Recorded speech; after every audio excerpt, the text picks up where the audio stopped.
Hi everyone, this is Ali Hussein Kasim of AliTalksTech, and this is our weekly roundup for this week.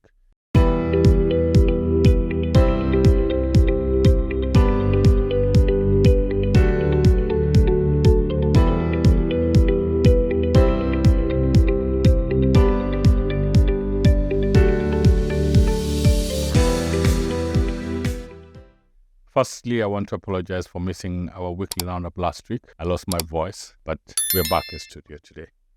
So I have 4 key stories to cover this week. First one is on AI search and some of the issues that are cropping up. These are things that have been happening, but they are now being brought to the fore in terms of how can we resolve some of these salient issues that are arising on artificial intelligence. The second story I'm covering today is the antitrust court case brought against Google by the US Justice Department. We'll delve into that. The other one is on Flutterwave finally being cleared by Kenya's regulator, the Asset Recovery Agency that had frozen Flutterwave's accounts. The last account has now been unfrozen. We'll delve into what that means for Flutterwave and fintech in general in the country.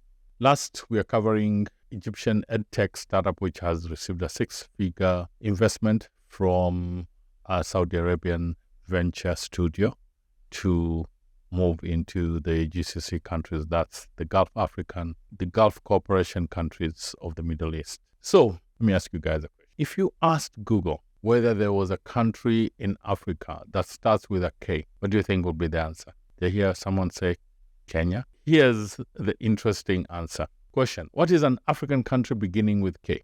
In response, Google said, and it featured a snippet from some miscellaneous site. The answer: while there are 54 recognized countries in Africa, none of them begin with the letter K. This is wrong. The text continues. The closest is Kenya, which starts with a K sound, but is actually spelled with a K sound. It's always interesting to learn new trivia facts like this. This is an excerpt from The Atlantic. This is a newspaper outlet in the US. So my question is, what exactly is going on? Why would Google get stories like this and put them up as the truth? This is an obvious wrong. This has something to do with generative AI, which is all the buzz today. I want to read you an interesting snippet of this story. This is Google's, and might I add AI's, current existential challenge in a nutshell.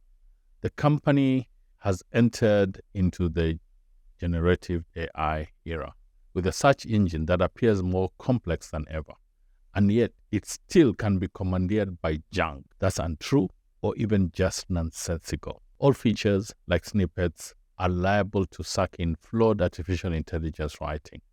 New features like Google's own generative AI tool, something like a chatbot, are liable to produce flawed AI writing. Google's never been perfect, but this may be the least reliable it's ever been for clear, accessible flags. Fun fact, guys, Kenya is an African country that starts with a K. Look, we are going to continuously see lots of these junk-like responses to what is supposed to be a super intelligent platform like generative AI. But this is simply the fact that the way search works has not really fundamentally changed, with page ranking being one of the key components of how snippets or stories come up fast on search. And because of the popularity of artificial intelligence today, ChatGPT is now the fastest growing application ever. It hit 100 million users within a couple of weeks of its launch.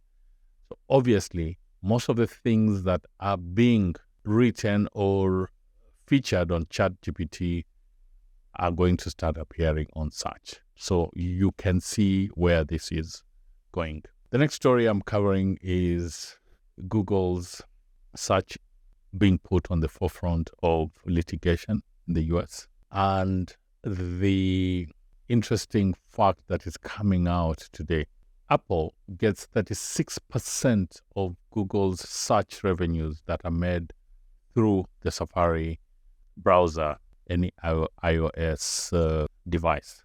So people are starting to ask, and this is the basis of the case by the Justice Department, that Google is a monopoly in search. It is using strong-arm tactics to muscle out other players like Bing and other search engines. Remember, Google has more than 90% of all search results in the world. This is an interesting story. And it's an interesting story because you are starting to see the same players on different sides of the court.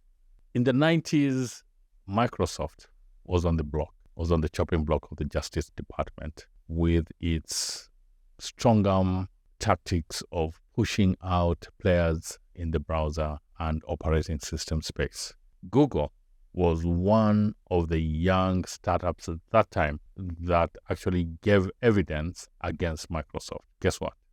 Microsoft today is giving evidence against Google. This is a story that we'll be watching very, very closely in the coming weeks. It will be interesting to see how this moves, because one thing that the Microsoft case showed us is that market forces with the regulatory interventions finally broke the stranglehold that Microsoft had in operating systems and the browser. Will this happen? Will this be repeated with Google's case by the Justice Department? We shall see how this moves. The third story we're covering today is Flutterwave. Now, Flutterwave is arguably the largest fintech in Africa, one of the largest fintechs in Africa. The thing, though, is that for a couple of years now, Flutterwave has been unable to operate in Kenya for the simple reason that they have had court cases, their accounts have been frozen for allegedly illegal activities. We are now seeing that Kenya's Asset Recovery Agency has finally cleared Flutterwave of all wrongdoing. Will this open the doors for Flutterwave's application to get a payment service provider license and a money remittance license by the Central Bank of Kenya? The next couple of weeks will be interesting to watch. This is another case of where policy and regulatory matters are coming to the fore when it comes to fintech in Africa. It's almost unimaginable that a fintech of the stature of Flutterwave, probably the largest or one of the largest fintechs in Africa, not being able to operate in one of the most interesting and most lucrative financial services markets in Africa is something that must be really grating the top leadership at Flutterwave. So we wish them all the best as the story unravels in the next few weeks. My last story today is Egypt's edtech startup called ARA has received six-figure funding from a venture studio in Saudi Arabia to expand into the GCC countries, but specifically into the Saudi Arabian market. EdTech is one of the segments of the tech ecosystem in Africa that has been almost underscored in its importance. Education is crucial. The young generation in Africa is craving for more access to education through mobile phones and other computer devices. So to see an edtech break into the big leagues in terms of funding is definitely interesting.